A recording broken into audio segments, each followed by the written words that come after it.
Aku lanjut. Udah, nggak usah saya screen, saya nggak apa-apa. Terus pertanyaan berikutnya, apakah boleh dihapus, Pak? Nggak. Apakah boleh dihapus, Pak? Nggak masalahkah jika ada muncul bukti potong 21 tapi nilai bruto cuma puluhan ribu dan PP yang dipotong cuma 1.000 lebih? Ya sebenarnya sekarang kan sistemnya Cortex itu mesin ya sebenarnya ya. Kalau dari kalau dari potensi kalau memang bukti potongnya itu benar apa adanya real. Kalau kata saya daripada di SP2DK daripada riweh dilapor aja lah. Apalagi kan kurang bayarnya cuma kecil aja ya gitu. Ini kan nilai kecil aja ya. Tapi kalau memang bukti potongnya itu memang Bapak dan Ibu yakin itu bukan miliknya Bapak dan Ibu ya apa boleh buat gitu loh. Oke, kejawab ya. Karena ini sistem sekarang, robot yang kita hadapin gitu. Mungkin AR-nya malas ngejar, malas SP2DK. Tapi yang menentukan SP2DK sekarang itu DP3 pengawasan sistem gitu loh. AR-nya cuma eksekusi gitu. Jadi jangan gara-gara nilai cuma puluhan ribu di SP2DK. Nggak cocok ngurusinnya gitu. Karena nggak cocok, nanti potensi-potensi yang lain jadi ikut review gitu loh. Jadi kalau udah muncul bukti potong dan itu real, tolong di ACC aja ya. Oke, berikutnya. Pak, kalau ada bukti potong dari Shopee atau BCA, apa tetap dilaporkan? Itu saya tidak merasa menerima penghasilan tersebut dan nilainya hanya 2 ribuan. Bisa tambah. Ya kalau saya sepanjang memang bukti potongnya itu kita yakin, saya tidak ada jualan online, tidak ada afiliasi ke marketplace, nggak ada nggak ada nggak ada apa namanya penghasilan bunga. Tapi kalau zaman sekarang jarang ya orang nggak jarang ya orang yang kemudian nggak punya bank ya gitu. Ya kalau cuma kecil kalau kata saya daripada di SP2DK dia kalau bener ya itu punya kita ya gitu ya di ACC aja lah gitu. Tapi kalau memang bukan punya kita silakan dihapus. Itu kembali ya. Tapi kalau mau lebih yakin silakan bisa ditanya ke DJP ya. Kita kan sama-sama nggak bisa saat ini memang kontak memang masih dalam proses penyempurnaan gitu loh. Prinsipnya adalah kita yakin nggak itu punya kita. Kalau bukan ya gimana lagi. Tapi kalau punya kita di ACC aja. Kurang bayarnya nggak material, nggak sebanding kalau harus ngurusin SP2DK ke KPP segala macam. Nggak sebanding kalau itu jadi starter pembedahan data gitu. Oke, jadi ngepas sama Mbak Windy ya. Oke, lanjut. Pak, kalau kita ada bukti potong terus kita hapus karena tidak mau lebih bayar, bukan gitu.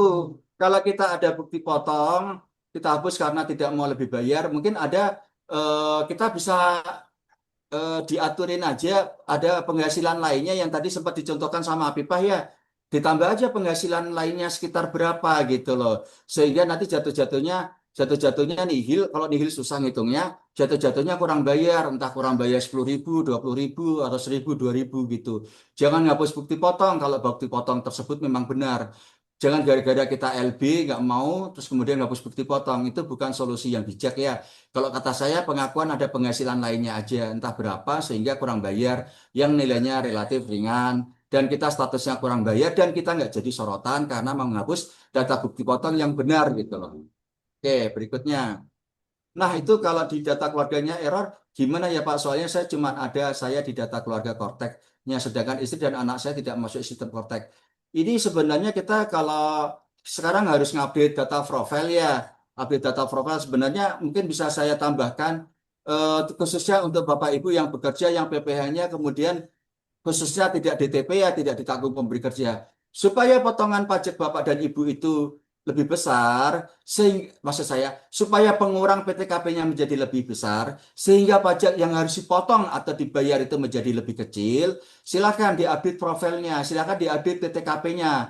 Kalau kata keluarganya dulu kita datanya masih misalkan belum nikah, sekarang udah nikah ya diupdate PTKP-nya bisa nambah sehingga pajaknya yang dipotong menjadi lebih kecil atau tanggungan dulu anak satu sekarang anak dua atau anak tiga silakan diupdate silakan diberitahukan ke tempat bapak dan ibu bekerja supaya bendaharawan pemotongnya memperhitungkan PTKP yang baru dan itu dilaksanakan dari awal tahun jangan di akhir tahun supaya potongan pajaknya yang terjadi pada tahun 2026 ini menjadi lebih kecil sebagaimana haknya bapak dan ibu sesuai data bukti potong yang terbaru. Ingat data pendukungnya yaitu salah satunya kartu keluarga ya seperti itu. Oke, berikutnya. Pak, saya ada kasus istri memilih MT. Saat hitung ulang Oke. pengisian istri dan suami, kondisi penghasilan suami lebih kecil dari istri. Saat dikurangi PTKP gabungan dan diklik tarif, jatuhnya suami lebih Dan bayar.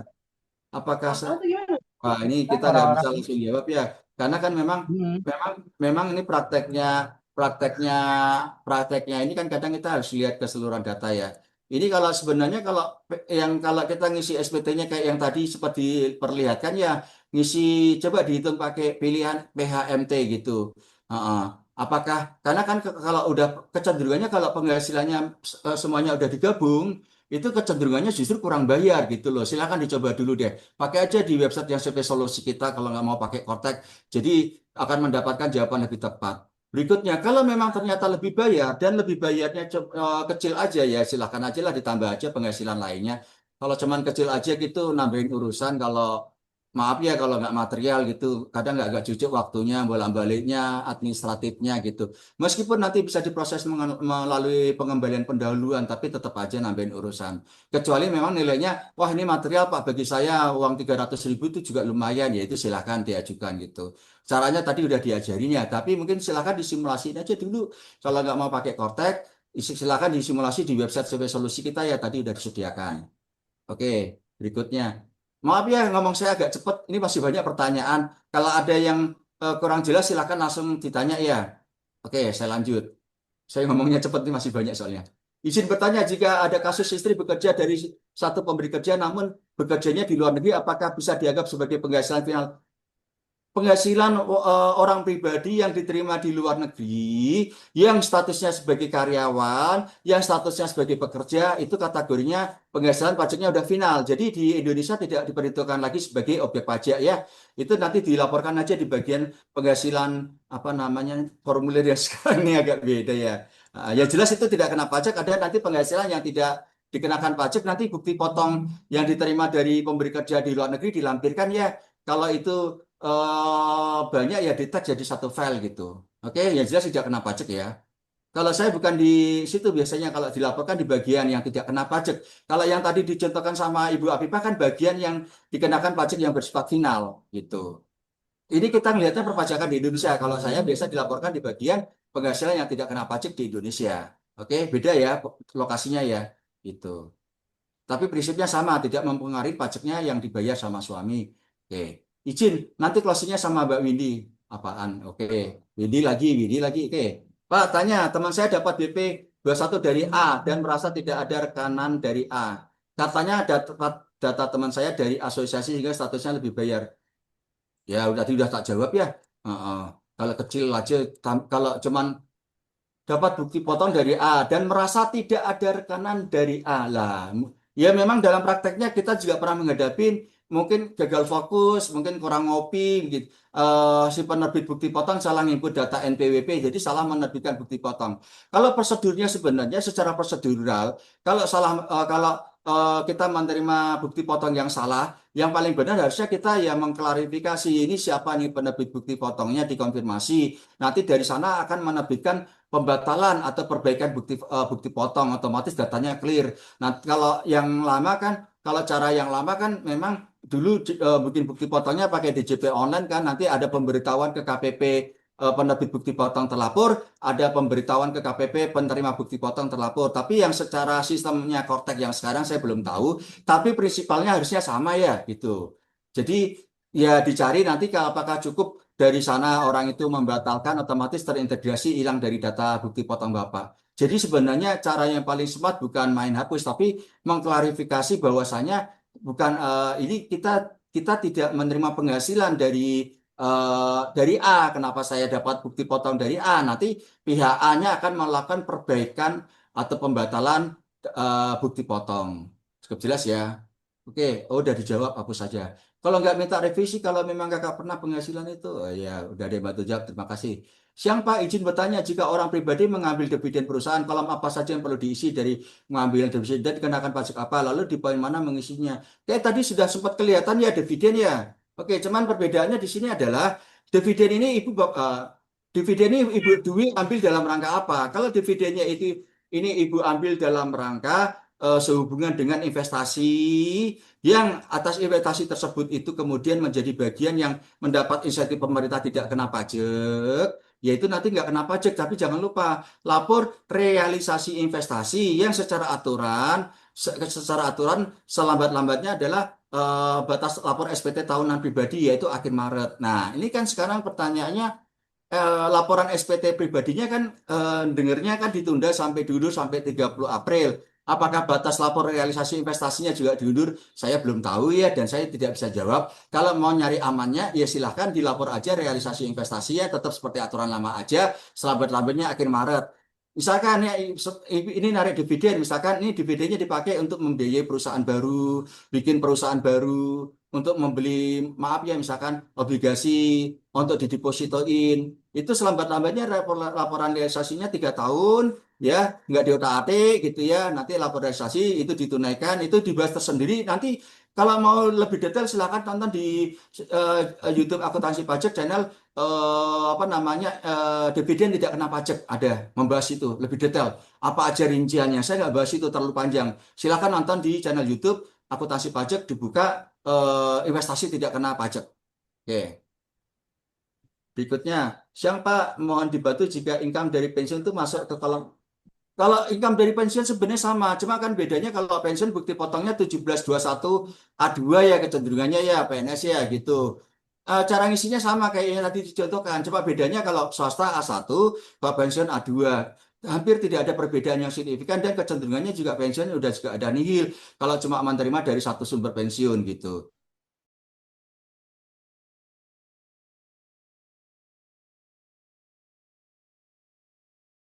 Dividen. Lalu nantinya masuk ke mana?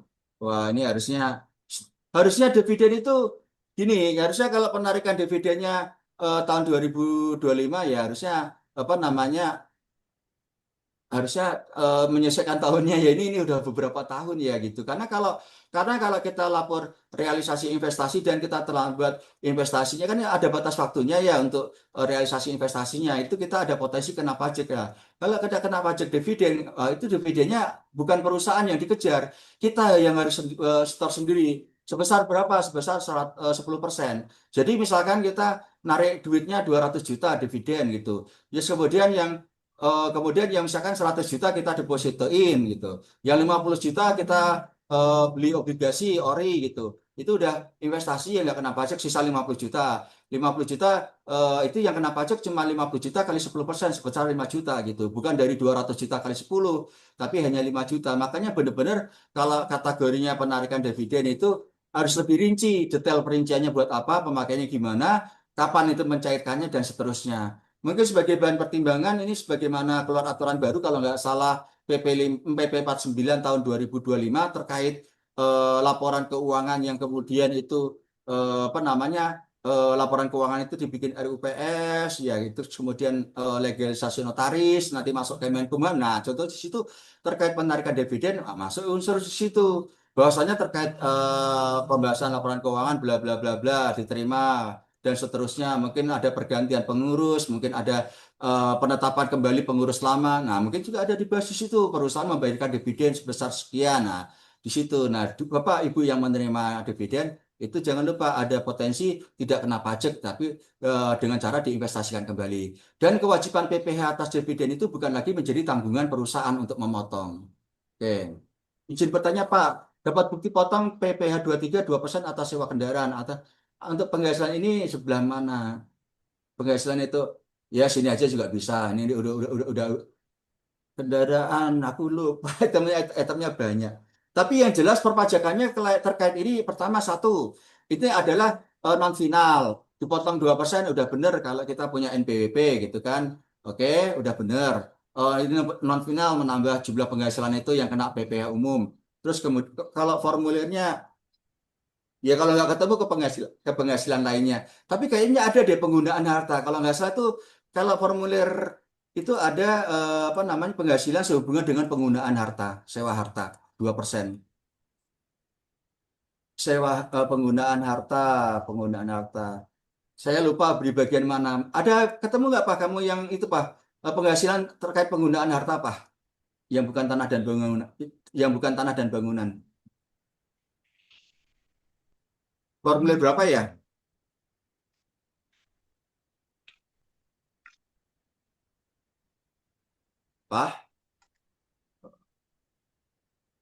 Bukan Iya, nomor Kak. 6 deh.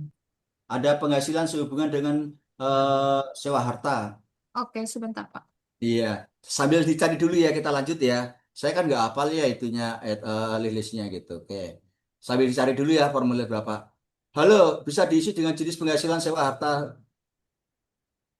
Oh, ini bisa juga bisa diisi selain tanah dan bangunan. Karena kalau secara umum tanah dan bangunan pajaknya final 10%, di luar itu non final ya harta ya gitu. Oke, coba Pak ditengokin Pak formulir berapa.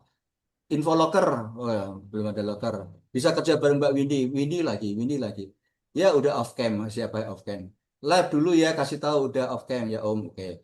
Ulangi lagi dari awal isinya. Aduh. Selamat siang Pak. Saya mendapatkan bukti afiliatif dari saat pelaporan jadi LB karena penghasilannya di bawah PTKP. Ya ini kalau menurut saya ya kalau kita tanya di JP ya supaya nggak nambahin urusan mungkin ya kalau kata saya faktanya kan kadang kita ada penghasilan lain yang berupa berbentuk uang maupun berupa kenikmatan, natura. Ya udah tambah aja lah penghasilan lainnya berapa gitu. Kalau kalau ini LB-nya gede mau diminta balik silahkan. Tapi kalau kecil ya silahkan lah kearifan lokal aja lah gitu loh. Oke. Karena di bawah PT ini kan karena posisinya di bawah PTKP sedangkan kita dipotong sama pemberi kerja ya, sama affiliate ya 2% ya gitu. Ini pribadi ya, pribadi ya, iya 22% jasa marketing. Untuk persediaan barang dagang masuk bagian mana? Tadi udah dijawab. Untuk bertanya suami istri PMT lampiran akhir untuk kalau penghasilan suami hanya dari usaha bukan dari pekerjaan. Penghasilan suami dari usaha bukan pekerjaan. Penghasilan untuk penghitungan tarif angkanya, wah ini kasuistik ya. Ya karena kalau penghasilan suami dari usaha yang notabene-nya,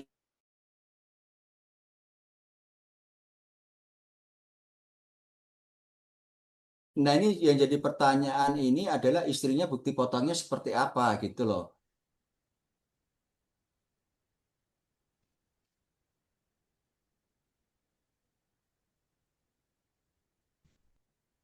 Iya karena kalau kalau nengok situasinya ini harus kalau ini kita beneran diisi PHMT ya jatuhnya bakal kurang bayar karena seperti yang tadi udah sempat dibahas diperlihatkan ya itu kan harusnya PHMT itu dihitung ulang penghasilannya digabung dulu dibagi lagi dihitung ulang ini statusnya akan ada potensi kurang bayar dari istri dan ada dari suami gitu makanya saran saya sebenarnya kalau memang bisa ya istri ikut NPWP suami aja nanti dilapornya sebagai penghasilan yang sudah dikenakan final seperti yang tadi dicontohkan gitu.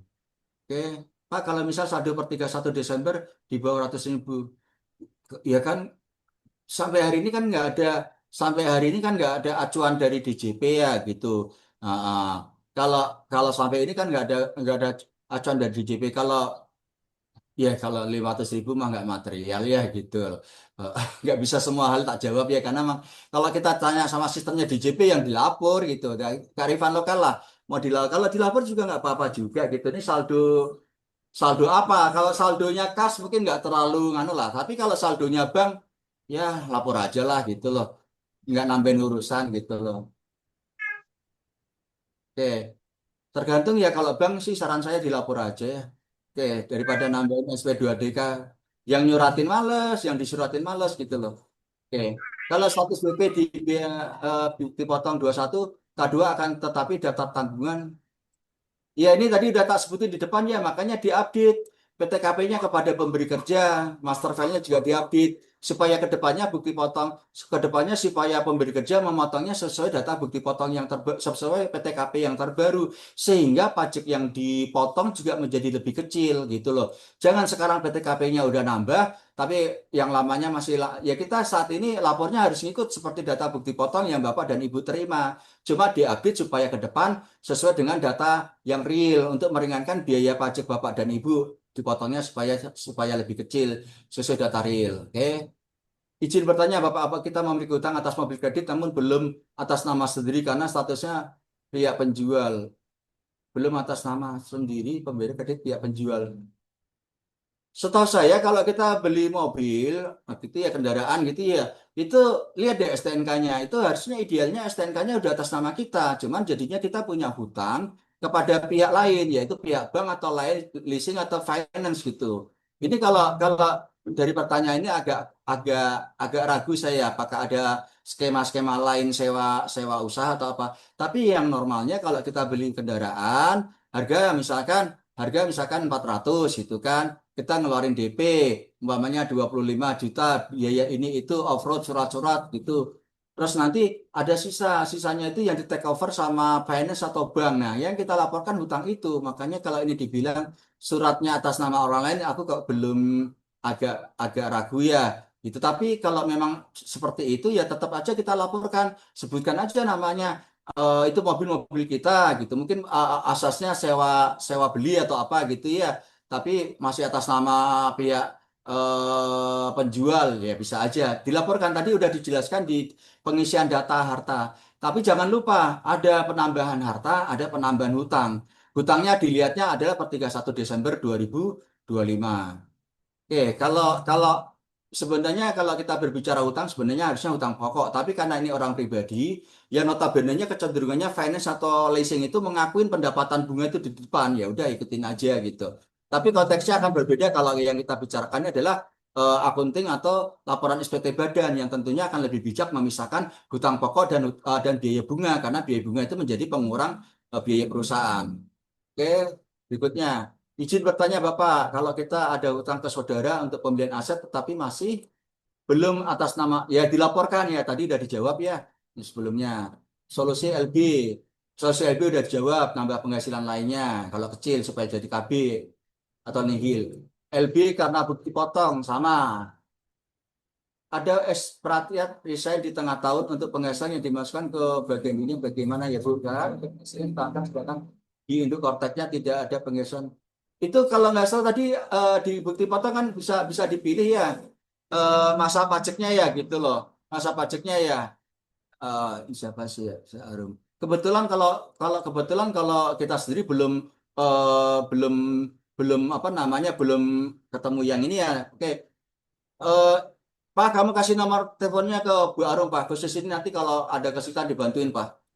Nah, Oke, Pak. Pak, Iya, khusus Pak. yang ini, Pak. Nah, karena kita Baik, kan Pak. memang belum ngadepin yang ini ya, ekspatriat di pertengahan. Nanti kalau ada kesulitan silakan eh, hubungi Bu Afifah ya. Nah, oke.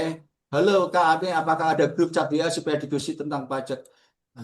Ya sebenarnya kalau kita berbicara CV solusi kita ada grup WA khusus Pak, kamu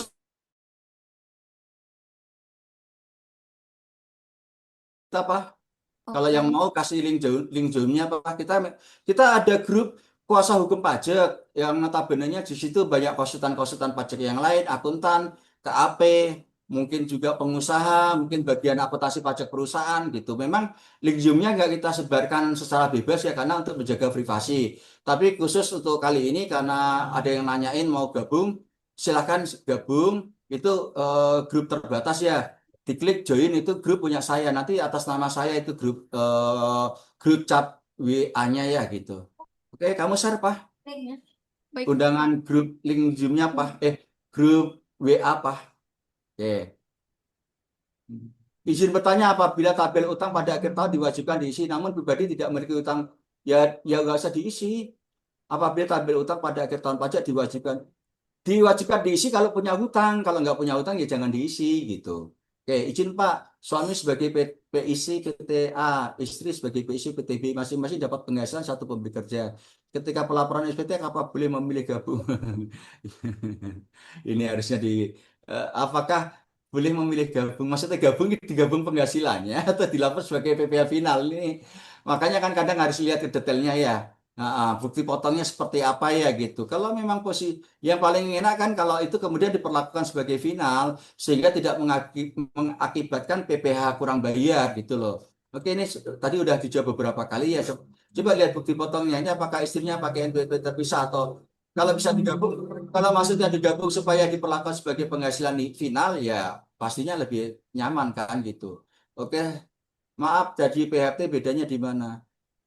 Apa namanya pisah harta ini aku agak lupa ya PHMT ya istilah-istilah gini. Jadi sebenarnya posisinya gitu kalau kalau kalau maaf ya kalau kayak Tionghoa gitu ya Mandarin gitu kan kadang sebelum menikah itu kan suka ada perjanjian pisah harta gitu ya. ini harta bawaan suami, ini harta bawaan istri, mungkin ini harta bersama. Sehingga kalau yang model ada perjanjian pisah harta seperti itu harusnya NPWP-nya juga terpisah karena secara peraturan perpajakannya urusannya juga terpisah. Jadi kalau ada urusan hutang piutangnya si suami itu juga nggak merembet ke hartanya istri gitu. Kalau MT itu tidak ada perjanjian pisah harta, tapi memang menghendaki perlakuan perpajakannya mereka pisah gitu, entah untuk pertimbangan tertentu ya gitu ya. Tapi secara normatif memang kita tidak bisa menentukan yang satu lebih baik daripada yang lain. Jadi harus melihat kedalaman profilnya, proses bisnisnya, bidang usahanya, dan apa yang ada di dalamnya gitu. Kita nggak bisa bilang mana lebih baik. Tapi normatifnya seperti itu sih gitu. Ya makanya ini kan yang nanya ini adalah Pak Alvin ya kalau kalau memang tidak ada pisah harta ya. Tapi berisik, aduh, kok hilang ya WA-nya ya? Pencet, Pak WA-nya kok hilang Pak? Oh, kepencet doang. Udah kejawab ya. Maaf, agak tag. Untuk suami istri PHMT di L4 untuk penggabung itu kalau penghasilan suami hanya dari usaha bukan dari pekerjaan. Bisnis penghasilan brutonya di siapa karena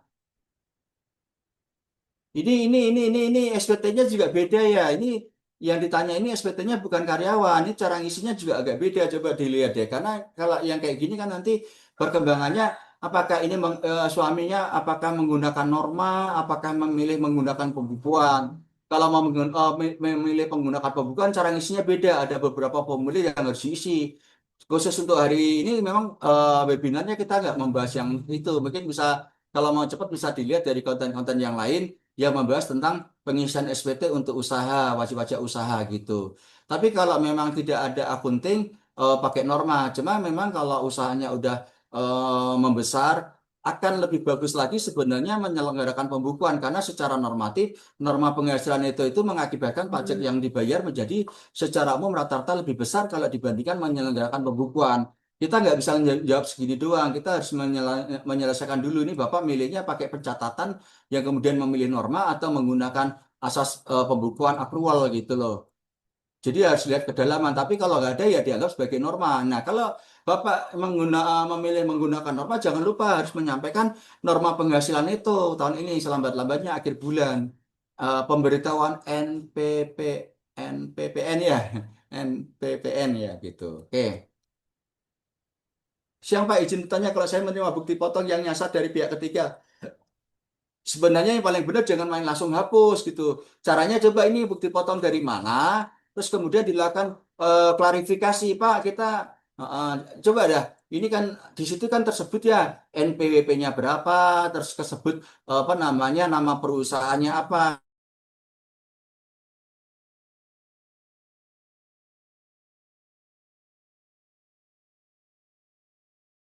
Benar-benar nggak bisa karena benar-benar nggak tahu ya apa boleh buat gitu. Yang perlu dilihat nilainya besar atau kecil gitu. Kalau nilainya kecil masih agak merem lah saya. Tapi kalau nilainya material jangan langsung main hapus, coba diberesin sekalian tuntas gitu. Karena ini ya kan nengok nilainya juga gitu loh. Siapa tahu juga penerbit bukti potongnya juga mudah ditemukan gitu loh. Oke, jangan langsung main hapus ya. Oke. Terus berikutnya menurut keyakinan. Oke, oh udah dibantu juga. Bakal aman, tidak ada pemeriksaan mendatang. Kita nggak bisa menjawab seperti ini, tapi untuk diperiksa tuh nggak segampang itu gitu loh.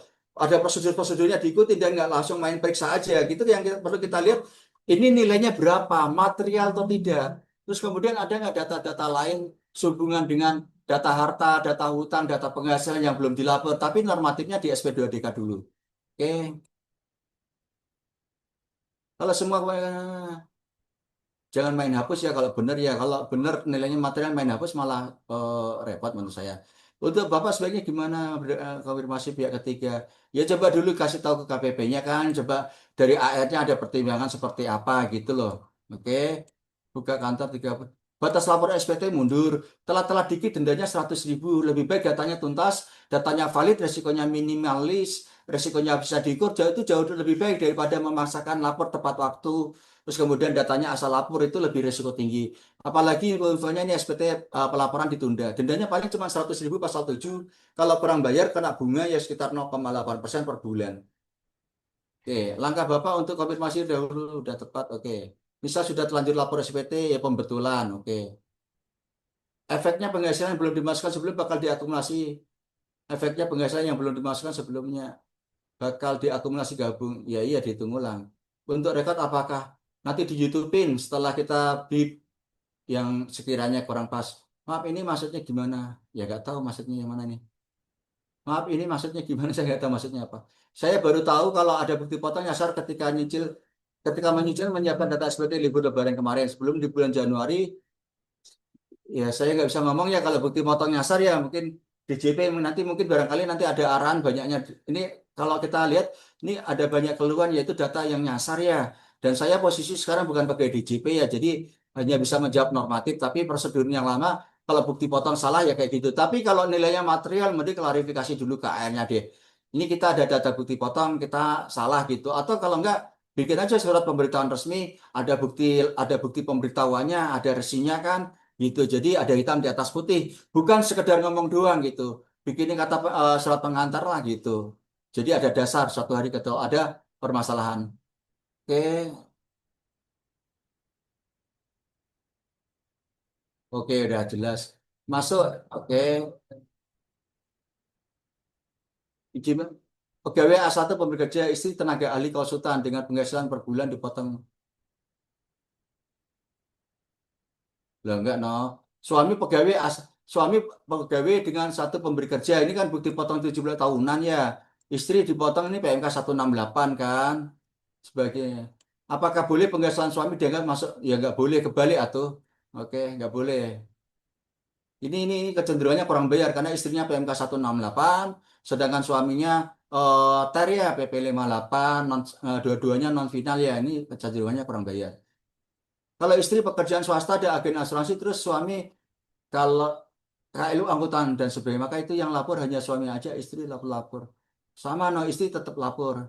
Status profil istri sudah non aktif. Agen asuransi itu bukan bukan itu ya, bukan PPh final ya, maaf ya. Ini agen asuransi harus dihitung ulang. Secara keseluruhan selama 1 tahun total penghasilan brutonya berapa, kali normanya 50%, oke nanti ditambah sama suami, dihitung ulang, terus kemudian nanti dikurangi kredit pajak. Jadi bukan bukan bukan bukan final ya. Oke, Pak, orang pribadi sudah mencantumkan data perbankan dan penghasilan satu. Ini mungkin agak bingung ya cara ngitungnya ya. Nah, kalau sebenarnya kalau sepanjang data bukti potongnya muncul di sistem, sepanjang bukti potongnya muncul sistem ya diakuin aja. Toh itu tidak mempengaruhi penghasilan non finalnya gitu. Nggak ngaruh karena itu kategorinya final gitu. Nanti pas ngisi di SPT-nya ada pendapatan bunga bank itu kan sebenarnya diakumulasi total total total netonya sekian. Nah, total netonya itu sebenarnya jumlah yang udah Bapak dan Ibu terima yang sudah dikurangin PPh. PPh-nya itu berarti cara ngitungnya gimana sih aku lupa. Cara ngitungnya jadi lupa. Cara ngitungnya 100 jirolu 15%. Kalau nilainya kalau WP orang pribadi yang penting saldonya ya nggak terlalu ya. Kok saya agak lupa ya cara ngitungnya ya. Saya agak lupa ngitungnya. Coba deh nanti tak bikinin konten khusus cara ngitung bunga dibalik. Saya butuh waktu nulisin. Nanti saya bikinin konten kayak yang di tabel aplikasi tadi, formula untuk ngitung posisi dibalik, bunga bunga dibalik. Artinya kan kalau di mutasi bank kita kan, tapi kalau kita ngitung manual sebenarnya di bank kita ada kok jumlah penghasilan bunganya sekian, jumlah PPh-nya sekian gitu. Kalau yang ada di buku bank itu sebenarnya itu penghasilannya itu bruto. Jadi sebenarnya di jumlah aja mutasi kredit pendapatan bunganya sekian dikurangi mutasi debit jumlah PPh-nya sekian akan ketemu. Nggak pas-pas amat nggak apa-apa kalau nilainya kecil. Oke, Pak, apakah pengembalian pendahuluan PPh pasal 23 jasa sebelumnya belum PKP kemudian sekarang omset. Pengembalian pendahuluan PPh pasal 23 jasa sebelumnya belum PKP, kemudian sekarang omset di atas 4,8. Nggak nyambung. Pertanyaannya nggak nyambung, nggak bisa jawab saya. Nggak nyambung. Pengembalian pendahuluan tidak ada ceritanya nunggu status PKP. kalau memang posisinya secara umumnya nilainya apalagi orang pribadi ya itu lebih cepat ya nggak nyampe kalau nggak salah juga ada percepatannya kalau PP orang pribadi ya kalau nggak salah percepatannya 2 minggu deh gitu untuk nilai tertentu. Karena kan kita sekarang berbicara WP pribadi. Pak, izin bertanya jika isu dapat 3 bukti potong dari 3 pemberi kerja berbeda namun defaultnya 2 bukti potong tersebut berpisah final dan 1 non final. Apakah non final bisa ya nggak boleh kan beda ya. Final beda ya, non final beda ya. Ini harus dilihat kedalaman ya. Pertanyaannya suami kayak gimana bukti potongnya. Terus bukti potong istrinya pakai NPP sendiri atau NPP suami ya. Tapi prinsipnya nggak boleh final sama non final itu perpajakannya berbeda, nggak boleh digabung. Dividennya hanya, Pak, kalau dividennya hanya dapat sekitar 20 sampai 100 ribu. Nggak semua hal bisa dijawab. Kalau ditanya robot masih suruh lapor. Oke, ini ya link chat. Silakan ya yang mau diklik, diklik ya nanti karena kalau udah Zoom ditutup hilang ya gitu. Yang mau join silakan di karena kita memang tidak posisinya memang tidak menyebar luaskan link Zoom link grup gitu, hanya tertentu aja gitu. Nanti silakan bergabung kalau nanti wah anggotanya cuma dikit, nah, silakan live. Kalau saat ini anggotanya sekitar 700 dan suka berbagi ilmu terkait akuntansi, pajak, hukum, macam-macam ya gitu. Dan itu bersifat privat ya, tidak sembarangan ya gitu. Oke, izin bertanya kalau suami agen asuransi, istri agen asuransi dan dapat pemberi kerja juga supaya tidak kurang bayar terlalu banyak, apakah gabung? Ya sebenarnya nih posisinya mohon maaf aslinya harusnya digabung gitu loh. Eh, tidak tidak ada perjanjian. Nah ini yang jadi pertanyaan. Ini nggak bisa non final. Ini tidak bisa final. Ini harus non final. Harus digabung lagi dikali norma. Udah dikali norma 50%. Kemudian ketahuan PPh terutangnya berapa. Dibagi suami istri. Terus kemudian dikurangi kredit pajak masing-masing. Begitu. Oke. Pak, kalau NPWP istri digabung durasi apakah nantinya kontak istri akan nonaktif? Ya enggak lah, saya nggak bisa ngejawab, tapi bukan cara untuk menonaktifkan NPWP istri bukan dengan cara seperti itu, tapi dengan mengajukan permohonan non efektif atau penggabungan atau hapus. Nggak gini-gini juga kali gitu. Oke, ada tata caranya, tata cara non efektif, tata cara penghapusan gitu. Tapi harus dihitung lagi nih. Kalau apakah nanti akan diperiksa enggak, apakah cuma penelitian, apakah SPT yang kita lapor selama ini sudah benar dan rapi, ada zona-zona yang harus diperdalam gitu. Izin Pak, masih banyak ya. Jika ada ekspatriat desain tahun lalu, itu sama tadi udah tak jawab. Untuk lebih, ini ya nomornya Apipah ya, tadi siapa Bu Arum ya. Silakan dicatat ya. Oke, data hutang tidak laporkan atau ya sebenarnya kalau dari kacamata pajak ada data hutang yang belum dilapor, pajak mah banyak cara untuk menganalisisnya gitu. Yang jadi masalah ini kenapa hutangnya belum dilapor? Ini hutangnya kepada siapa? Terus kemudian ini hutangnya kalau misalkan hutangnya ke bank ini penghasilannya apakah cukup untuk satu biaya hidup, dua untuk mengcover penambahan harta, tiga untuk mengcover cicilan atau penurunan hutang. Empat, mungkin kalau ada data-data lain yang kebuka, misalkan eh, ada oh ternyata yang bersangkutan diketahui baru-baru ini melakukan aktivitas jalan-jalan ke luar negeri. Mungkin atau ada atau pembelajaran lagi yang kategori jatuh-jatuhnya berdasarkan data administrasi kami, hitung-hitungan bla bla bla, saudara, ada potensi penghasilan yang belum dilapor karena dari penghasilan yang sudah dilaporkan tidak cukup untuk item-item sebagai berikut gitu. Oke, banyak juga ngomongnya udah cepet. Udah ya, 1, 2, 3. Udah, oke, link Zoom udah dicatat. Ini nomor Afifah. Ini join grup WA kalau nanti udah diakhirin udah nggak bisa gabung lagi. Oke, apakah ada penutup? Pak, mau tanya nomor Pak Harto tadi mana, Pak? Pak Harto di bagian atas. Pak Harto Saya saya cari-cari nggak dapat. bagian atas Pak, mungkin baru ini Pak nomornya Pak, nomor Pak Soeharto Pak. Manggilnya dari sana, dari apa? Dari Pak jabatannya? Soeharto, Pak Soeharto. Hmm, mungkin ada acara. Itu Pak ya 0811 925,065.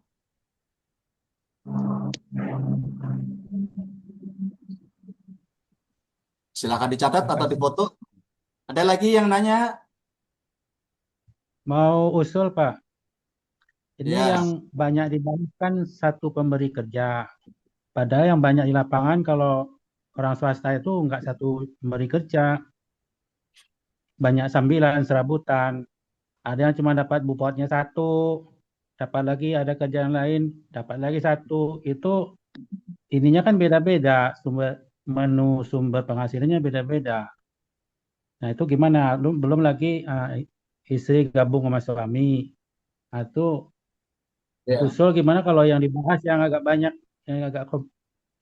itu Pak. Kalau Ya, nggak oke. bisa dibahas di ini, mungkin ada flow cara Boleh step by nanti kita step bikinin konten aja Pak ya. Kita bikinin konten. ya, Karena kita benar-benar lagi ya. pada rapiin accounting perusahaan. Oke, itu pertanyaan nanti coba kita bantu bikinin konten ya. Jadi biar berguna untuk yang lain juga. Karena kan memang nggak semua nggak semua. Nah, aduh ini kalau nggak cepat diakhirin nambah lagi pertanyaannya. Oh, terima kasih Pak Irwan atas sama. Oke, sama-sama. Pak Dividen dapat sekitar. Oke. Oke, udah semua ya. Nanti kayak yang tadi coba kalau pasal kita Tanya, bikin Pak. kontennya khusus yang untuk yang kayak gitu ya. Karena memang kalau ya, memang luas Pak Pajak Pak. Ini aja udah nonton. Oke ya, terima kasih semuanya. Pak, izin Web nanya, harus Pak. Maaf Halo, kalau Pak. ada Izin salah nanya, kata. Pak. Ya, salah kata. Pak Eko, sampai ketemu lagi. Ya, terima kasih semuanya. Assalamualaikum warahmatullahi wabarakatuh. Salam Ya. sejahtera buat semuanya. Waalaikumsalam warahmatullahi Assalamualaikum wabarakatuh. warahmatullahi Makasih ya, Bang. wabarakatuh.